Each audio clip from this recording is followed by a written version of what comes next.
Discussions surrounding well-being at work are nothing new and, of course, ongoing. Organisations are investing millions into keeping their people healthy and productive at work. But what have we been missing? I understand there is a critical part of the well-being picture that needs to be addressed. Amanda Goodfellow is the director at Agile Mind and joins me now to talk more about this. Tell us a little bit about how you became a somatic therapist and what that is, just to start and give us a background. Yeah, sure. So somatic means of the body or in the body. It comes from the Greek word soma. And essentially, I combine that with mindfulness to become a somatic mindfulness therapist.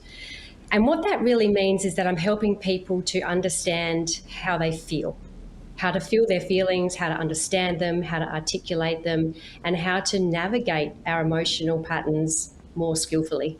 That is not an easy task for a lot of people. I understand there might be a bit of reticence to engage with this kind of work for sort of your everyday person. So it's wonderful to hear you've specialised in it. And especially when it comes to workplaces, what has it got to do with workplace well-being? Let's talk a bit about how you integrate your work into other people's work. Yeah, sure. So I have worked in corporate organisations for 25 years.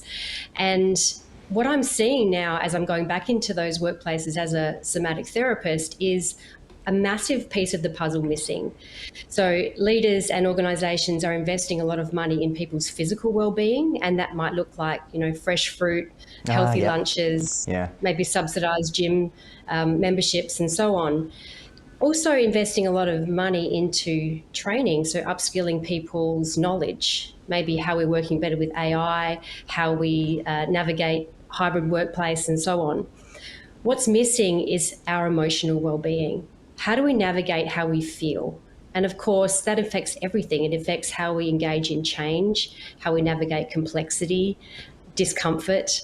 We're not seeing how we're upskilling people to navigate their emotions. And so that's where I come in. That's very interesting stuff. And I feel like this is the sort of stuff that we operate on a certain frequency and we just forget about that underlying feelings that we have to deal with each and every day at work, or in life in general.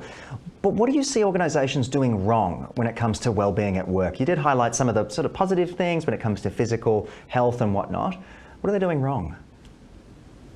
Yeah, so again, I think you can separate well-being into those three main components. The physical well-being, we've been doing that for a while now, so that started decades ago with those ergonomic assessments. Maybe we get a flu shot, a skin check. That's kind of really high-level physical well-being. And then we're becoming a little bit more sophisticated in helping people understand fitness and nutrition. And again, a lot of training in supporting people's intellectual well-being. So more knowledge, more knowledge, more knowledge.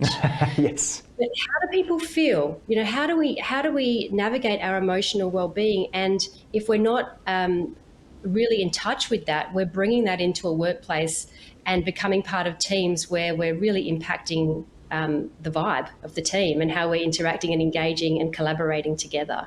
So it's so important that we understand how our emotions are impacting not only our own performance, but that of a team as well. Absolutely. I'm glad you used the term vibe, because I truly believe that you can do a vibe check on people and yourself.